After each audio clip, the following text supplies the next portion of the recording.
Hello friends, निर्मित classes में आपका स्वागत है। आज मैं आपके लिए मुग़ल साम्राज्य के ऊपर 50 प्लस क्वेश्चंस लेके आया हूं, जो कि आपके एग्ज़ाम में बार बार पूछा जाता है।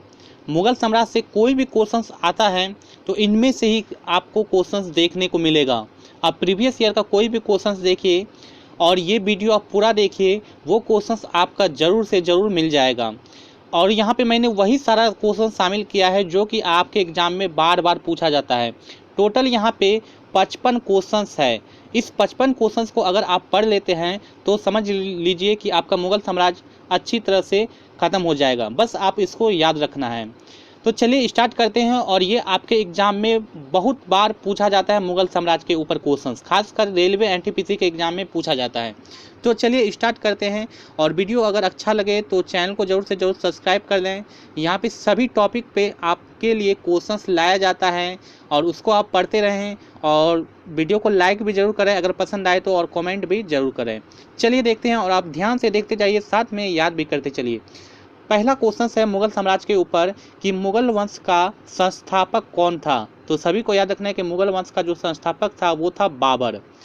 दूसरा क्वेश्चन है कि मुग़लों की राजकीय भाषा क्या थी। मोस्ट इंपॉर्टेंट क्वेश्चन आपके एग्जाम में बहुत बार पूछा जाता है, तो याद रखना है कि मुग़लों की राजकीय भाषा जो थी वो क्या थी, फारसी थी। चलिए नेक्स्ट क्वेश्चन की तरफ मूव करते हैं। नेक्स्ट क्वेश्चन है कि बाबर ने भारत पर कितनी बार आक्रमण किया था। तो याद रखना है कि बाबर ने भारत पर 5 बार आक्रमण किया था। याद रखना है 5 बार, ना कि 4 बार। बहुत बच्चे 4 ऑप्शन टिक करके आ जाते हैं 4 बार, लेकिन याद रखना है नहीं, 5 बार आक्रमण किया था। नेक्स्ट क्वेश्चन है कि बाबर ने किस स्थान से होकर भारत में प्रवेश किया। तो याद रखना है कि पंजाब से होकर बाबर ने भारत में प्रवेश किया था। नेक्स्ट क्वेश्चन है कि पानीपत का प्रथम युद्ध कब और किस किस के बीच हुआ था। तो याद रखना कि पानीपत का प्रथम युद्ध जो है 1526 ईस्वी में हुआ था।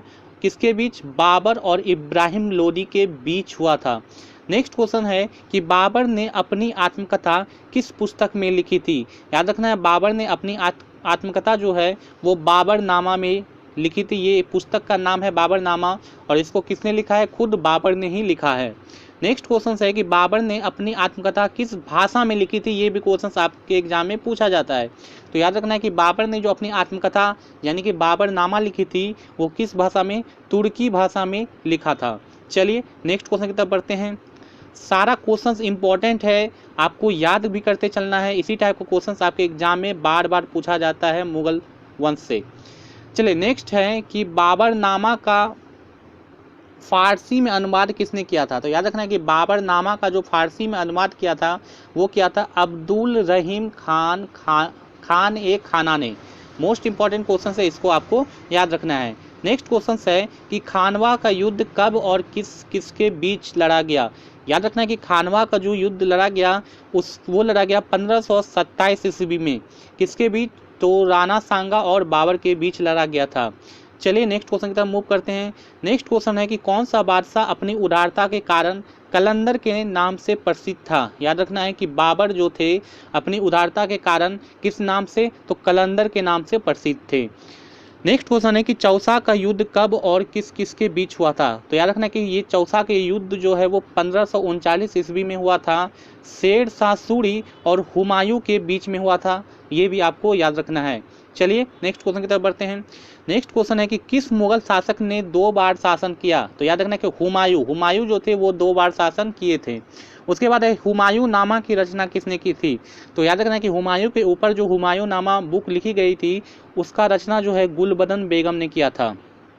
नेक्स्ट क्वेश्चन है कि सूर साम्राज्य का संस्थापक कौन था। तो याद रखना है कि सूर साम्राज्य का संस्थापक शेर शाह सूरी था। चलिए नेक्स्ट क्वेश्चन की तरफ मूव करते हैं। सारा इंपॉर्टेंट क्वेश्चन है और इसी टाइप का क्वेश्चन आपके एग्जाम में बार बार पूछा जाता है। बस आपको क्वेश्चन याद रखना है और आपका ये जो मुग़ल साम्राज्य है अच्छी तरह से खत्म हो जाएगा। नेक्स्ट है कि जाबती प्रणाली का जन्मदाता कौन था। तो याद रखना है कि जाबती प्रणाली का जन्मदाता जो है वो शेर शाह सूरी था। नेक्स्ट क्वेश्चन पूछा गया है कि शेर शाह का मकबरा कहाँ स्थित है। तो याद रखना है कि शेर शाह का जो मकबरा है वो सासाराम बिहार में स्थित है। नेक्स्ट है कि भारत में डाक प्रथा का प्रचलन किसने किया था। तो याद रखना है कि भारत में डाक प्रथा का जो प्रचलन किया था वो शेर शाह सूरी ने ही किया था। चलिए नेक्स्ट क्वेश्चन की तरफ मूव करते हैं। नेक्स्ट क्वेश्चन है कि भारत में ग्रांड ट्रक रोड किसने बनवाई? तो याद रखना कि भारत में जो जीटी रोड है यानी कि ग्रांड ट्रक रोड वो शेरशाह सूरी ने बनवाया था। अगला क्वेश्चन है कि ग्रांड ट्रक सड़क कहाँ से कहाँ तक जाती है? देखिए ये सारा इंपॉर्टेंट क्वेश्चन है, इसी टाइप का क्वेश्चन आपके एग्जाम में बार बार मुगल साम्राज्य से पूछा जाता है। तो याद रखना कि जीटी रोड जो है वो कोलकाता से अमृतसर जाता है। नेक्स्ट है कि पानीपत का दूसरा युद्ध कब और किस किसके बीच लड़ा गया? तो याद रखना कि पानीपत का दूसरा युद्ध जो है 1556 ईस्वी में अकबर व हेमू के बीच लड़ा गया था। चलिए नेक्स्ट क्वेश्चन की तरफ मूव करते हैं। नेक्स्ट क्वेश्चन है कि दीन ए इलाही धर्म की शुरुआत किसने की थी? तो याद रखना है कि दीन ए इलाही धर्म की जो शुरुआत की थी ये अकबर ने की थी। उसके बाद है कि दीन ए इलाही धर्म स्वीकार करने वाला प्रथम व अंतिम हिंदू कौन था? तो याद रखना है कि दीन ए इलाही धर्म जिसकी शुरुआत अकबर ने की थी, इस धर्म को अपनाने वाला प्रथम हिंदू जो था वो बीरबल था और लास्ट हिंदू भी बीरबल ही था। ठीक है, इसको भी आपको याद रखना है, बहुत बार आपके एग्जाम में पूछा गया है, रेलवे एनटीपीसी के एग्जाम में। ठीक है, चलिए नेक्स्ट क्वेश्चन की तरफ मूव करते हैं। नेक्स्ट क्वेश्चन है कि शेरशाह का मकबरा कहाँ स्थित है? फिर से देखिए वही क्वेश्चन, तो याद रखना है सासाराम बिहार में। नेक्स्ट है कि कौन से सूफी संत अकबर के समकालीन थे? कहने का मतलब कौन सा एक सूफी संत है जो अकबर के समय रहे थे? समकालीन मतलब क्या होता है? उस टाइम थे अकबर के समय। तो याद रखना है शेख सलीम चिश्ती, ये जो थे अकबर के समकालीन थे। नेक्स्ट क्वेश्चन है कि किस मुगल सम्राट के काल को हिंदी साहित्य का स्वर्ण काल कहा जाता है? तो याद रखना है कि अकबर के काल को हिंदी साहित्य का स्वर्ण काल कहा जाता है। चलिए नेक्स्ट क्वेश्चन की तरफ मूव करते हैं। नेक्स्ट क्वेश्चन है कि ताजमहल का निर्माण करने वाला मुख्य वास्तुकार कौन था? तो याद रखना है कि ताजमहल का निर्माण करने वाला जो मुख्य वास्तुकार था वो था उस्ताद ईसा खां। नेक्स्ट क्वेश्चन है कि भागवत गीता व रामायण का फारसी भाषा में अनुवाद किसने किया था? मोस्ट इंपॉर्टेंट क्वेश्चन बहुत बार पूछा जाता है, तो याद रखना है दारा सिकोई ने। दारा सिकोई ने जो है भागवत गीता और रामायण का जो है फारसी भाषा में अनुवाद किया था। नेक्स्ट क्वेश्चन की तरफ मूव करते हैं। नेक्स्ट क्वेश्चन है आईने अकबरी किसके द्वारा लिखी गई थी? तो याद रखना है कि जो आईने अकबरी लिखी गई थी वो अबुल फजल के द्वारा लिखी गई थी। नेक्स्ट क्वेश्चन है कि अकबर के दरबार में कौन सा महान संगीतक था? तो याद रखना है कि तानसेन जो थे महान संगीतक थे और वो अकबर के दरबार में रहते थे। नेक्स्ट क्वेश्चन की तरफ मूव करते हैं। नेक्स्ट क्वेश्चन है कि मुमताज महल का वास्तविक नाम क्या था? तो याद रखना कि मुमताज महल का जो वास्तविक नाम था वो था अर्जुन मंद बानो बेगम। चलिए नेक्स्ट क्वेश्चन की तरफ मूव करते हैं। देखिए सारा इंपॉर्टेंट क्वेश्चन है, अगर आप प्रीवियस ईयर का क्वेश्चन उल्टा के देखते हैं तो ये सारा क्वेश्चन आपको मिल जाएगा। नेक्स्ट क्वेश्चन है कि चित्रकला का स्वर्ण युग किसके काल को कहा जाता है? याद रखना है चित्रकला का स्वर्ण युग जो है वो जहांगीर के काल को कहा जाता है। ये देखिए वेरी वेरी इंपॉर्टेंट क्वेश्चंस बहुत बार आपके एग्जाम में पूछा जाता है। ठीक है, रेलवे के ये एग्जाम में बहुत बार पूछा गया है। चलिए नेक्स्ट क्वेश्चन से मूव करते हैं। नेक्स्ट क्वेश्चन है कि किस मुगल बादशाह ने अपनी आत्मकथा फारसी में लिखी थी? तो याद रखना कि जहांगीर ने अपनी आत्मकथा जो है फारसी में लिखी थी। उसके बाद है कौन सा मकबरा द्वितीय ताजमहल कहलाता है? तो याद रखना कि बीवी का मकबरा जो है ये द्वितीय ताजमहल कहलाता है। ठीक है, चलिए नेक्स्ट क्वेश्चन है कि किस मुगल शासक का राज्याभिषेक 2 बार हुआ था? तो याद रखना कि औरंगजेब जो थे मुगल साम्राज्य उनका जो राज्याभिषेक था वो 2 बार हुआ था। नेक्स्ट क्वेश्चन है कि किस मुगल बादशाह की सेना में सबसे अधिक हिंदू सेनापति थे? तो याद रखना है कि औरंगजेब के सेना में जो थे सबसे अधिक हिंदू सेनापति थे। चलिए नेक्स्ट क्वेश्चन की तरफ मूव करते हैं। बहुत इंपॉर्टेंट क्वेश्चन है, आपको निर्मित क्लासेस चैनल को जरूर से जरूर सब्सक्राइब कर लेना चाहिए ताकि आपको इस टाइप का बहुत इंपॉर्टेंट क्वेश्चंस मिलता रहे, इसलिए निर्मित क्लासेस चैनल को जरूर से जरूर सब्सक्राइब कर लें। नेक्स्ट क्वेश्चन है कि संगीतक तानसेन का मकबरा कहाँ स्थित है? तो याद रखना है कि संगीतक तानसेन का मकबरा जो है वो ग्वालियर में स्थित है। नेक्स्ट क्वेश्चन है कि महाभारत का फारसी अनुवाद किसके काल में हुआ? तो याद रखना है कि महाभारत का जो फारसी अनुवाद हुआ था वो अकबर के काल में हुआ था। Next question most important question है, आपके एग्जाम में बहुत बार पूछा गया है कि जजिया कर को किस शासक ने हटवाया? तो याद रखना है कि अकबर ने जो है जजिया कर को क्या किया था, वो हटा दिया था। चलिए नेक्स्ट क्वेश्चन की तरफ मूव करते हैं। नेक्स्ट क्वेश्चन है कि जजिया कर किस धर्म के लोगों से लिया जाता था? तो याद रखना है कि जजिया कर जिसे अकबर ने हटा दिया था, ये जो जजिया टैक्स है वो हिंदू धर्म से लिया जाता था। नेक्स्ट क्वेश्चन है कि मुगल सम्राट अकबर के समय का प्रसिद्ध चित्रकार कौन था? तो याद रखना कि मुगल सम्राट अकबर के समय का जो प्रसिद्ध चित्रकार था वो था दसवंत। ठीक है, चलिए नेक्स्ट क्वेश्चन की तरफ मूव करते हैं। नेक्स्ट क्वेश्चन ये है कि मुगल काल में किस बंदरगाह को बाबुल मक्का कहा जाता था?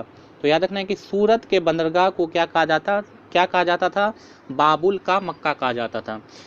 नेक्स्ट क्वेश्चन है कि किस राजपूताना राज्य ने अकबर की संप्रभुता स्वीकार नहीं की? तो याद रखना कि मेवाड़ के जो राजपूताना थे उन्होंने अकबर की संप्रभुता स्वीकार नहीं की थी। चलिए नेक्स्ट क्वेश्चन की तरफ मूव करते हैं। नेक्स्ट क्वेश्चन है कि अकबर ने कंठाभरण वाणी की उपाधि किस संगीतक को दी थी? याद रखना कि अकबर ने जो है कंठाभरण वाणी की उपाधि जो है वो तानसेन को दी थी। उसके बाद है कि जो चित्रकला का शत्रु है वह मेरा शत्रु है, किस मुगल शासक ने कहा था? तो याद रखना कि जहांगीर, क्योंकि आप जानते हैं कि जहांगीर के समय जो है वो चित्रकला का बहुत बड़ा प्रचलन था और इन्होंने ही कहा था कि जो चित्रकला का शत्रु है वो मेरा भी शत्रु है। चलिए नेक्स्ट क्वेश्चन की तरफ मूव करते हैं। नेक्स्ट क्वेश्चन है कि दीन पनाह नगर की स्थापना किसने की थी? तो याद रखना है कि किसने की थी? हुमायूं ने की थी। टोटल यहाँ पे 55 क्वेश्चन है, 45 क्वेश्चन आपका कंप्लीट हो चुका है। चलिए 10 क्वेश्चन और देखते हैं। आपको पूरा क्वेश्चन देखना है ताकि आपका एक भी क्वेश्चन मुगल सम्राट से नहीं छूटे। नेक्स्ट क्वेश्चन है कि कौन सा बादशाह सप्ताह के 7 दिन अलग अलग यज्ञ कराते थे? तो याद रखना है कि हुमायूं।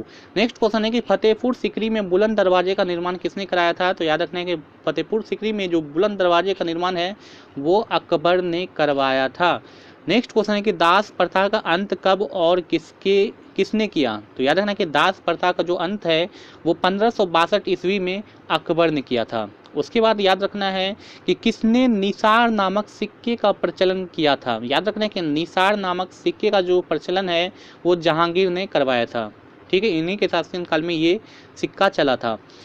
उसके बाद है कि किस शासक ने न्याय के लिए अपने महल में सोने की जंजीर लगवाई? तो याद रखना है कि जहांगीर ने जो है अपने महल में सोने की जंजीर लगवाई थी न्याय के लिए। ठीक है, उसके बाद है कि जिंदा पीड़ किसे कहा जाता है? तो याद रखना है कि औरंगजेब को जिंदा पीड़ भी कहा जाता है। मोस्ट इंपॉर्टेंट क्वेश्चन है।